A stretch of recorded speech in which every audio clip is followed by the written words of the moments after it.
நீங்க மலையனூருக்கு வரணும்னாக்கா நேரா வந்து கோயிலாண்டு வரக்கூடாது. நீங்க வந்து நேரா வந்து அக்னி கொடுத்தாலும் தான் போகணும். அங்க போயிட்டு கருப்புரம் வெத்தலை வாங்கி தலை முழுவிட்டு அந்த வெத்தல்ல கருப்புரம் இழுத்தி அம்மாவை நினைச்சு அந்த கருப்புரம் கொளுத்திட்டு அதுக்கப்புறம் நேரா இங்க வந்து பழம் சுத்தி போட்டுட்டு தான் போய் அம்மாவை பார்க்கணும். அம்மாவை பார்த்துட்டு வந்து பழம் சுத்தக்கூடாது.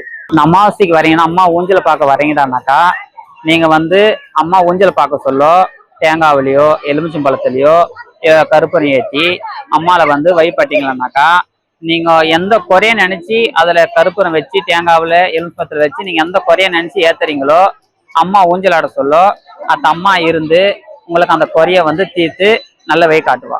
எல்லாரும் வந்து அம்மா ஊஞ்சலாட சொல்ல அந்த தீபாத்தனை காட்டுறதுனால்தான் இன்னும் இது வந்து தொடர்ந்து இன்னும் ஜனம் வந்து ஏகப்பட்ட ஜனம் வந்துனே இருக்குது. அம்மாவோட தீபாத்தனை காட்டினாங்க. இதுல ஒரு நன்மை கிடைக்குது. எல்லாரும் வாங்க. அம்மாவோட ஊஞ்சலை நீங்க பாத்துட்டு போறீங்கடானாக்கா எது வாங்குறீங்களோ இல்லையோ கருவாடு வாங்கிட்டு போகணும். கருவாடு வாங்கிட்டு போயிட்டு சாதம் வடிச்சு கருவாட்டு குழம்பு வச்சு அம்மாளுக்கு படிச்சீங்களானாக்கா நீங்க என்ன நினைச்சு வந்தீங்களோ அது கண்டிப்பா அம்மா நிறைவேற்றுவா. அதே மாதிரி அம்மால வந்து கோசலை வந்து பழம் சுத்திட்டு போக கூடாது. அம்மா பார்க்கறதுக்கு போறதுக்கு முன்னாடி தான் பழம் சுத்தணும். பார்த்துட்டு வந்து பழம் சுத்தக்கூடாது.